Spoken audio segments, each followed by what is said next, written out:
You've probably been told that if your morning number won't move, you must be doing something wrong. Eating too much, not walking enough, cheating on something. I want to push back on that right at the start because it isn't true, and believing it is what keeps so many of us stuck. I'm Frank, I'm 83, and for a long stretch of my 70s, I did everything the pamphlets told me to do, and my fasting number sat right where it always sat, mid-150s, sometimes touching 170, like it hadn't read the pamphlet either. I live a full day now. I get up without dreading the meter. I take my walk, I see my neighbors. My hands are steady enough to do the crossword in ink, not pencil. That's not luck. That's what happens after you stop doing 4 specific things. Not one thing, 4, that I never would have guessed were working against me all night long. Here's the belief I had to let go of first. That eating right during the day was the whole job. It isn't. What your body does between midnight and 6 in the morning matters just as much, maybe more, and almost nobody explains that part. For years, my frustration wasn't about willpower. I had willpower. I cut the bread. I took my metformin on the clock like a train schedule. I walked after dinner most nights, and the number still sat there in the mid-150s every single morning, staring back at me like it hadn't heard a word I said. That's a specific kind of tired. Not the tired of failing, the tired of doing everything right and watching nothing change. A few of you know exactly what I mean because you've written it to me in the comments.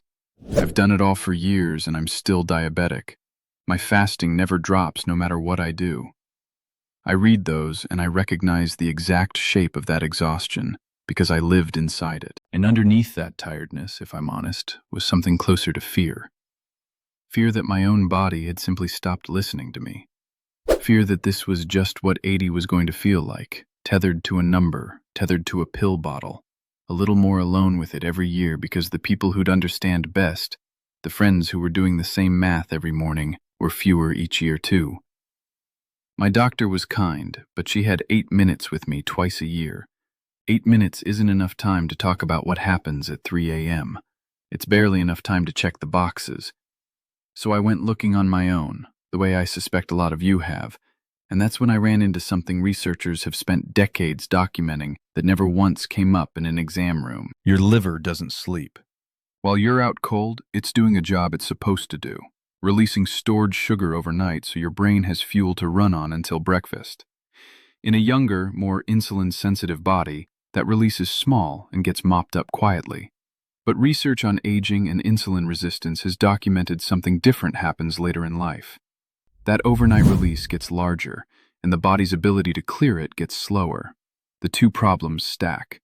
So you wake up to a number that has nothing to do with what you ate at dinner and everything to do with what your liver did while you were asleep. It's called the dawn phenomenon, and it explains why a person can eat a perfect dinner and still open their eyes to a 160. That reframed everything for me. The number wasn't a report card on my discipline. It was a nightly chemistry event I hadn't been managing at all, because nobody told me it existed. But here's the part that took me the longest to accept, and it's the part almost nobody connects to what happens after the sun goes down. It wasn't one single mistake keeping that overnight release running hot. It was 4 small habits, stacked on top of each other, each one quietly feeding the same fire. You do everything right. You eat clean, you take your pills, and the next morning that number is still too high. I know that frustration. I lived it for years.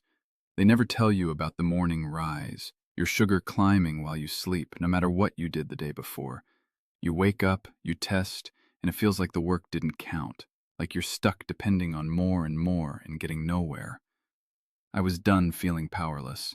I didn't want to throw out my doctor's plan. I wanted something natural and simple I could add to it, something that finally moved that morning number. I'll walk you through what changed it for me, and the natural support I add every day is in the free presentation linked below. The first thing I stopped was eating what I thought was a healthy bedtime snack. For years, my late-night bowl was fruit and granola because it sounded virtuous. It wasn't.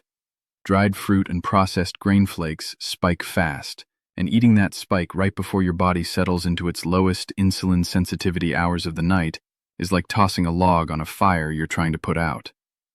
Research on glycemic index and evening eating has documented that the same carbohydrate load hits the bloodstream harder at night than during the day because insulin sensitivity naturally dips as the evening goes on. I stopped the bowl. That was thing one. The second thing I stopped was eating my dinner in the order I always had, starch first because it was the thing I was hungriest for.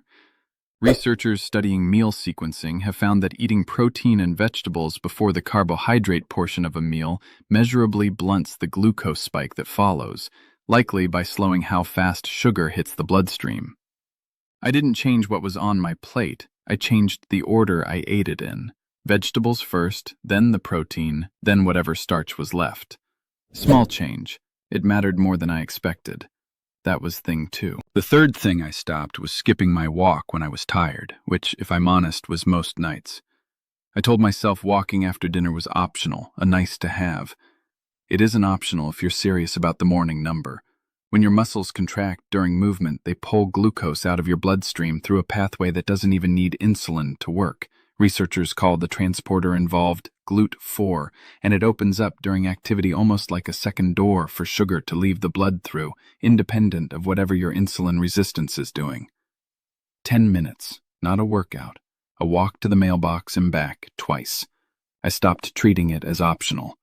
That was thing three. The fourth thing surprised me the most, because it had nothing to do with food at all.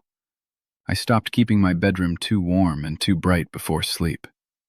Research on sleep and glucose regulation has documented that poor, shallow sleep raises cortisol, and elevated overnight cortisol pushes your liver to release more glucose, which sends you right back to that dawn phenomenon I mentioned, except worse. Fixing my food and skipping my walk while sleeping badly would have been like patching one hole in a boat with 3 others still open. I cooled the room down, dimmed the lights an hour before bed, and stopped scrolling my phone in bed. That was thing 4. None of these 4 things alone would have moved my number much. I want to be honest about that because I don't believe in overselling one trick. What moved things was stopping all 4 at once, treating the overnight hours as a single system instead of 4 separate little failures I hadn't noticed. A friend of mine who spent her career as a physical therapist working with older patients told me once that the body doesn't respond to one correction, it responds to a pattern. She was right. This was the pattern. I bring this up because I still test most mornings, out of habit more than worry now. I still garden most afternoons. I've got tomatoes coming in this year that my neighbor swears are cheating somehow. I drove myself to my granddaughter's recital last month, 3 hours each way, and didn't think twice about it. None of that was true for me 8 years ago. I'm not telling you that to brag. I'm telling you because 83 isn't supposed to look like this, and it does. And the number stopped being the thing that decided how my day would go. I think about a woman named Doris, 79, who wrote to me after seeing a version of this story. Diabetic for over 20 years, on 2 medications, doing everything right by her own account, and still waking up over 160 most mornings. She didn't overhaul her whole life. She picked off the same 4 things, one at a time, over about 3 weeks. She told me the first morning she saw a number in the 130s, she thought her meter was broken. It wasn't broken. It was just the first morning her liver had a quieter night in, longer than she could remember.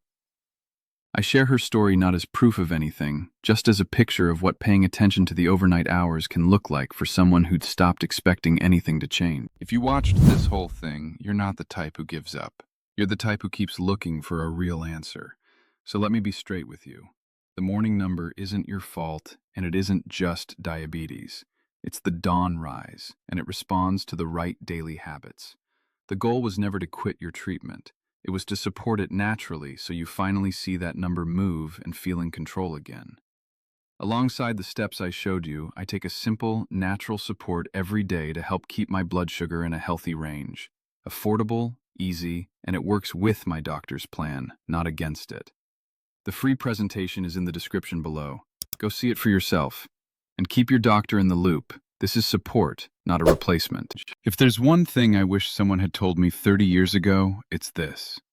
Your morning number isn't a verdict on your character. It's a readout of what happened to your body overnight, mostly while you were asleep and had no say in the matter, until you learned there were 4 quiet levers you did have control over the whole time. I think about the people my age who cracked this and the people who didn't, and the difference was never willpower. It was never who tried harder. It was who finally looked at the hours nobody was watching, midnight to 6, instead of only the hours they could see. The ones who stopped blaming breakfast for what the liver did at 3 a.m. are the ones I see out walking their dogs at 79, ordering off any menu they want at 85, still driving themselves wherever they need to go. That's what I want for you. Not a miracle, just your body finally getting the quiet, boring support it's been asking for the whole time nobody was listening. Always talk with your doctor before changing anything about your medication or your routine. This is meant to work alongside your treatment, never instead of it. If any of these 4 things sound familiar, the bedtime snack, the order you eat your dinner in, the walk you keep skipping, the too warm bedroom, tell me which one hit closest to home. Drop your morning number in the comments too. I read every one. And if this kind of thing is useful to you, subscribe, because there's more of what actually moved the needle for me still to come.